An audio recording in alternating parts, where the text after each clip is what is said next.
Əl-İmran surəsinin 178-ci ayəsi.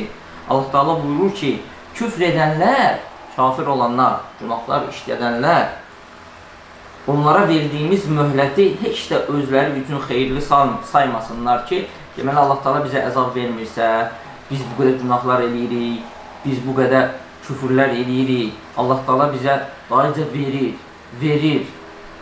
Hətta Allah qorusun, eləsin görmüşəm ki, deyir ki, mən deyir, Allahı söyürəm, deyir, hər gün deyir, Allahı söyməsəm, deyir, Allah da mənə vermir, deyir, işlən.